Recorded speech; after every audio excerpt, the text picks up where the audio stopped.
This week, the true significance of Memorial Day, or as it used to be called, Decoration Day. What is the Masonic connection to this day? How did all this Memorial Day stuff even start? This week, we'll explore such topics from a guest contributor of the Midnight Freemasons blog, Brother Brian Nemeth. Then, we'll continue a series called the Lodge Education Series. Short articles for your Masonic Lodge. This month's contribution, Twice in 24 Hours. We'll talk a little bit about what twice in 24 hours means and some of the mystery about where this happens. All this and more. Stay tuned. Welcome back to Whence Came You, a Masonic podcast featuring research papers and discussions related to Freemasonry. Here's your host, Brother Robert Johnson. Welcome back to the show. This is episode number 596. I want to thank our contributors, fellows, producers, and legacy partners for assisting us in the making of this podcast, which we've been doing for over 10 years, since July of 2011. It is no small endeavor, and I have to say thank you to everyone who has made it possible with their contributions to make the show better at every step of the way. When we started, it was so basic, a microphone and a cord and a free blogger website that most of the time worked. But we've come leaps and bounds to essentially bring you just a nice, usable platform, and of course, publishing quality Masonic education every single week, with the exception of about 2 weeks a year. So I want to thank those folks. If you're curious on how you can help support the WCY podcast, spread Masonic light to all those interested in the royal art, head on over to WCYpodcast.com, click on support the show, and check out your options. Of course, there is also a one-time gift as well. If you'd like to just make a one-off, all of that stuff goes right back into the show and the making of it and the production. There are also a couple other ways you can help. We have a shop and, of course, a bookstore as well.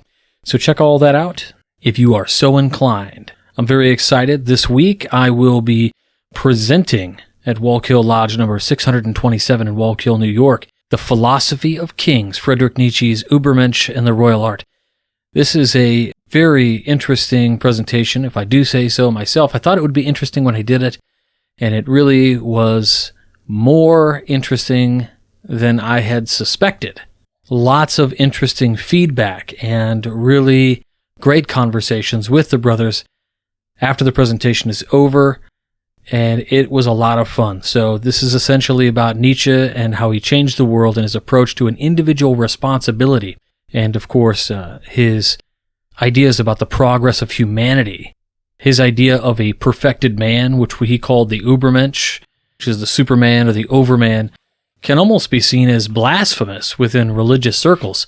And similarly, making oneself better through experience and perspective is exactly what Freemasonry calls us to do, and is in simpatico with religious viewpoints. So the lecture, we explore those concepts and their interrelations. It's a good time, and I say buckle up in the description of that presentation because it can get a little uncomfortable. Nonetheless, we will be having that again at Wallkill Lodge 627, Wallkill, New York, on the 7th. Later on this month, I will be also driving up to Battle Creek, Michigan to see our good friends and brothers from Battle Creek Masonic Lodge, who I had the good fortune of meeting a while back at the Winterfest Scottish Rite event up in Michigan as well. A lot of fun. I'll be doing the Masonic Pub Crawl, which is Freemasonry in America and its colonial tavern beginnings. I've been giving that presentation for quite a while now, and, of course it grows, but as my wife said, perhaps I should rename the presentation Freemasonry in America and its colonial tavern beginnings, a fireside chat with RJ, because there are several times during the presentation I kind of break away from it. We talk about some tangential things that are really important. And then as soon as I drive home from there, the next day, I pack up my car and I'm driving to Virginia with the fam. And I'll be doing Freemasonry, A History of Mystery for Manasseh Masonic Lodge 182, which, of course, is fellow Masonic Roundtable host Joe Martinez, who is the worshipful master over there. The program is called Freemasonry, A History of Mystery. It will explore where we came from, really. What is the purpose of our existence? What is the divine revelation of our ritual? And the keynote address, we're going to explore all these things. And by the end, I'm hoping you'll be ready to work with your lodge and change the world. So, no small endeavors. We got a little bit of a break. I don't think I've got anything going on in July. But then in August, we've got the John Skeen celebration. Of course, later on this year, an evening of Masonic Light. All these really great events that are happening. And speaking of great events, if you haven't picked up your tickets to Masonicon Kansas, do that now. They have locked in everything. It looks like it's going to be amazing. I would be there, except I have to be at my annual family reunion. So I won't be able to go this time around, and I'm really bummed. I'm very excited for all the presenters, notably Brother S. Brad Drew, who will be doing a talk there that I definitely have some FOMO about, fear of missing out. So I'm hoping to be able to chat with Brad about some of those things, or catch it another time. Or maybe I'll just schedule them for something up here. But in any case, that's what's going on around in Masonry. As I hope you know, we've got Masonicon Chicago also happening September 16th. We're going to start releasing the speaker schedule. In fact, you might have seen an email already about the event and who our first speaker is.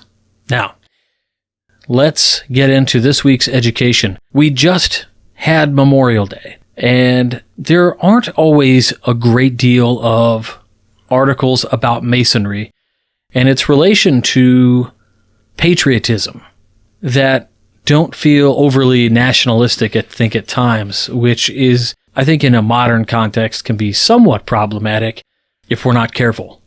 And in most cases, people are careful about these things. But recently, on the Midnight Freemasons, we had a great post called Memorial Day and Its Masonic History by Midnight Freemason guest contributor, Brother Brian Nemeth. Or Nemeth. Sorry, brother, if I did pronounce that wrong.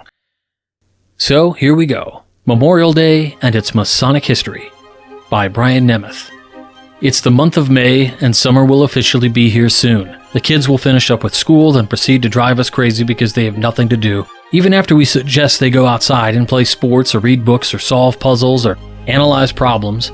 But with this month, May, there is a federal holiday, a 3-day weekend. A 3-day weekend at the beginning of summer usually means barbecue. All right. I'll get the checklist out to be sure I have everything I need for this official opening of summer barbecue. Let's see, hot dogs, hamburgers, buns, chicken, corn on the cob, mustard, ketchup, relish, potato salad, paper plates, plastic silverware, picnic tablecloths, napkins, iced tea, Kool-Aid, and of course the grill. I'll need to check the grill to be sure it's clean, and I have enough charcoal or propane, and my grilling tools are not too rusty from sitting in the garage all winter. Now what am I forgetting? Don't tell me. Let me ponder. Oh, I think the big question is, why are we having Memorial Day? And what does it mean? Besides, another 3-day weekend. Much of the following information has been obtained by reading articles by Maynard Edwards, Chris Hodap, Greg Knott, and David Ross. Memorial Day is not to be confused with Veterans Day, which comes in November. Memorial Day used to be a day where local newspapers would publish articles about a few hometown war heroes. Maybe put their picture next to the article. Maybe the article will be on page 2 if the veteran is lucky. Maybe the article will include a brief summary of their military career and some of the things they did while on active duty and what they have done since leaving the military. But nowadays, there's hardly a hometown newspaper to print such an article. And if you dig a little deeper, perhaps on social media, you might find comments posted from family members who just want more than anything else for their veteran loved one to simply be remembered, if only for one day of the year. Well, how did all this Memorial Day stuff even start? When it first came about in 1868, when it was first observed, it was called Decoration Day. It was meant to provide a time of remembrance for those members of the military who paid the ultimate sacrifice for our nation. Today, across the nation, wreaths are laid, taps are played, the colors are lowered by members of the veterans of foreign wars, the American Legion, and of course, Masonic lodges. Masonic lodges, you say? Yes, you have a fellow Mason to thank for it. His name was Brother John Alexander Logan. He was born on February 9, 1826, and died on December 26, 1886. Just 60 years old. He was an American soldier and politician. He served in wars and rose from the rank of private to major general. Brother Logan was raised in Mitchell Lodge, number 85 AF and AM of Pinckneyville, Illinois, and affiliated with other lodges and many Masonic organizations in Illinois, including the York and Scottish Rite in Chicago. Apparently, Brother Logan was something. He founded and was the second commander-in-chief of the Grand Army of the Republic. The Grand Army of the Republic was a veterans group made up of former Union soldiers. At its peak, the Grand Army of the Republic boasted 490,000 members, but was disbanded in 1956, when the last member passed away. As I said, the Grand Army of the Republic was a fraternal organization that promoted fraternity, charity, and loyalty as its basic premises. Sound familiar? Many members of the Grand Army of the Republic were Freemasons. I have read the rituals of the Grand Army and saw quite a resemblance to our Masonic rituals. Not word for word, but enough to be able to recognize there were similarities, including a solemn obligation. The custom of decorating soldiers' graves predates Brother Logan's order, which I'll read shortly. The tradition was first observed by a ladies' group in Savannah, Georgia, who made it a point to annually place flowers on the graves of Confederate soldiers. One of the earliest Memorial Day ceremonies was held at the close of the Civil War by mostly freed African Americans in Charleston, South Carolina, to honor their fallen companions and soldiers with a parade at the local racetrack. Brother Logan is regarded as the most important figure in the movement to recognize Memorial Day as an official holiday. After Brother/General Logan's order, Michigan was the first state to make Decoration Day an official state holiday.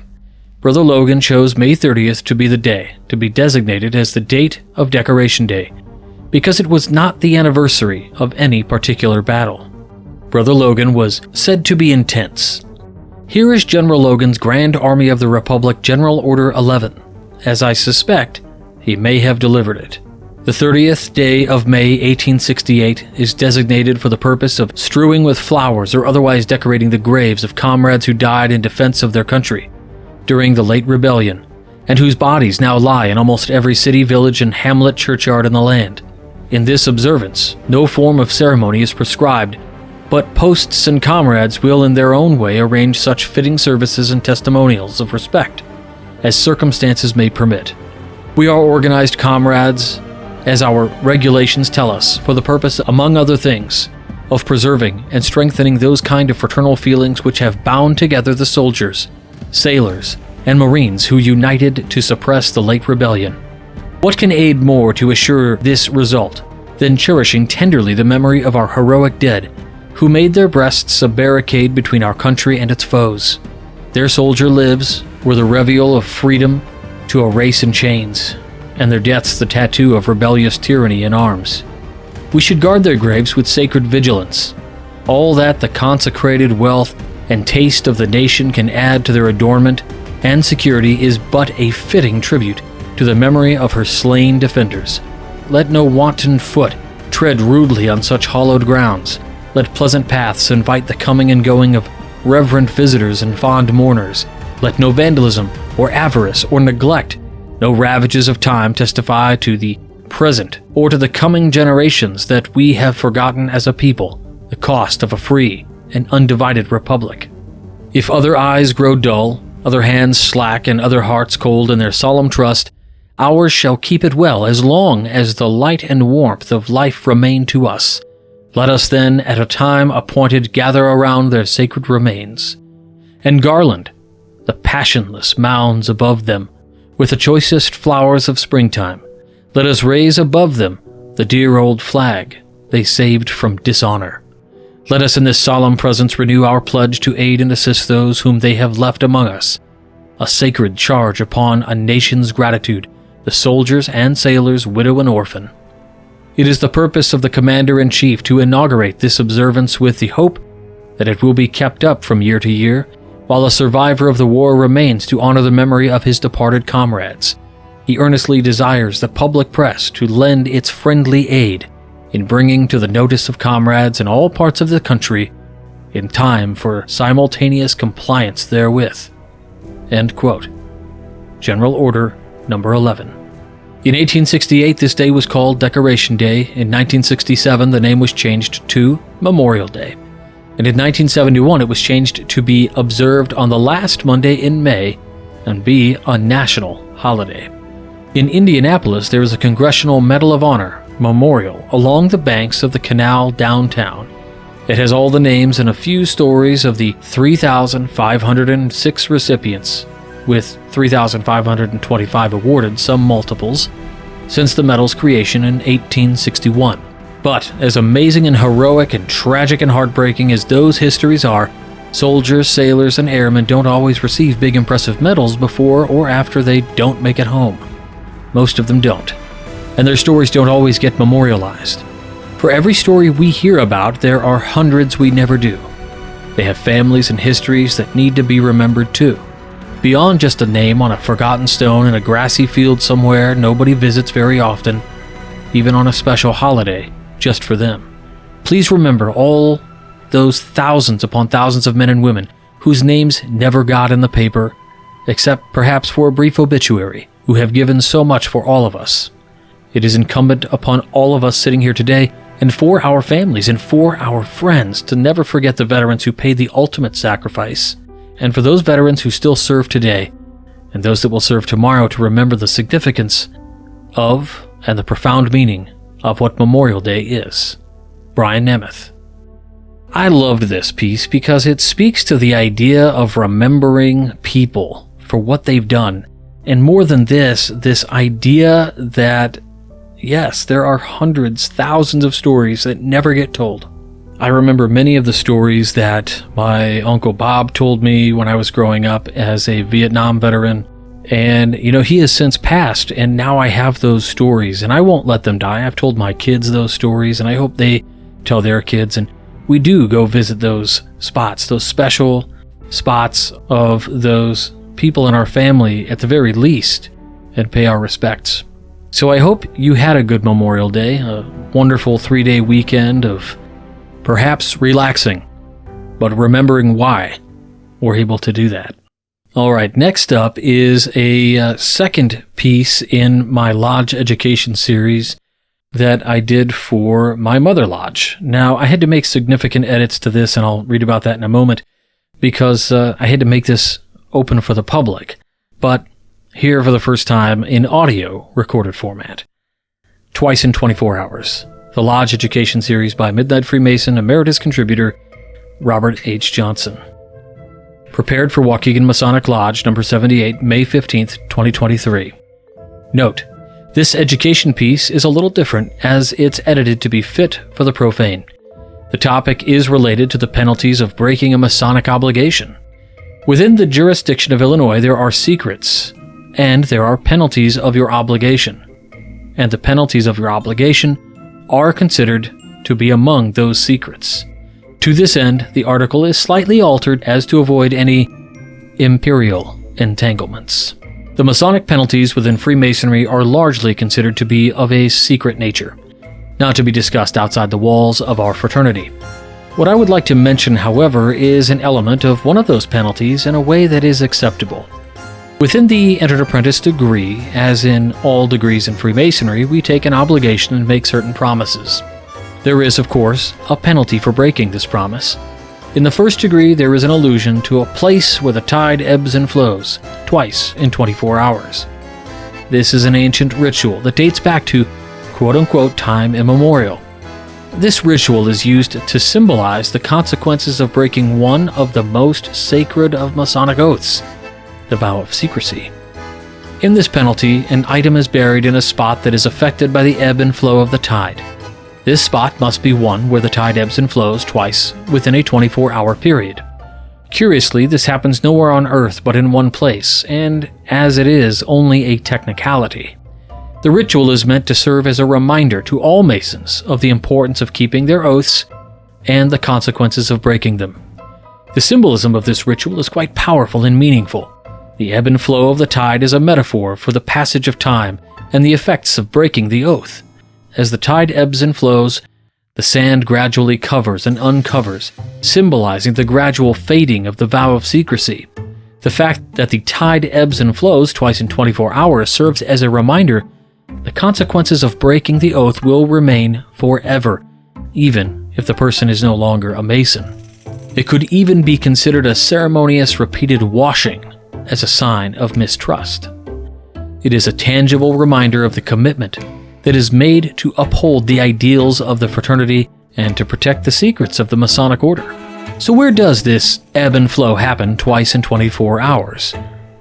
The Dead Sea is a unique location on Earth, as it is the only place in the world where the tide ebbs and flows twice in 24 hours. Located between Jordan and the West Bank of Israel, the Dead Sea is an inland saltwater lake that is renowned for its high salinity and its healing properties. Its unique characteristics make it a popular destination for tourists and travelers from all over the world. The Dead Sea has an impressive depth of over 1,200 feet, and its shore is the lowest point on the Earth's surface. Its unique combination of high salinity and minerals, as well as its location in the protective basin of the Jordan Valley, make it one of the most saline bodies of water on the planet. This high salinity contributes to the phenomenon of the twice-daily tidal flux. The twice-daily tidal flux is caused by the gravitational pull of the sun and moon and the effect of the Mediterranean Sea. The Mediterranean Sea causes a powerful current to flow from south to north, which creates a swell that causes the tide to rise and fall twice in 24 hours. This phenomenon is unique to the Dead Sea, as all other bodies of water experience only one high and low tide in a day. That's it for this week. I hope you guys enjoyed this episode. I hope to see you all out there in the wild at your Masonic lodges. One more time, I want to thank our supporters of the show, contributors, fellows, producers, and legacy partners. If you like this kind of programming and you believe in Masonic education, then consider assisting us by heading on over to wcypodcast.com and clicking on support the show to check out the various options. I've got a couple of great interviews that I am trying to schedule up, so I'm hoping those take place very soon. I want to also mention that Brother Darren Laners and I did another episode of Beyond the Fourth Veil. So if you are interested in all things paranormal, you might want to check that out. We had a great episode talking about Darren's recent visit to the Cryptid Museum, the International Cryptid Museum, and you can find those episodes out there at Beyond the Fourth Veil on YouTube. And that's it. So until next week, stay on the level. For Whence Came You, I'm Robert Johnson. Take care. You've been listening to Whence Came You, a Masonic podcast featuring research papers and discussions related to Freemasonry with your host, Brother Robert Johnson. Be sure to join us for our next edition.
WCY Media.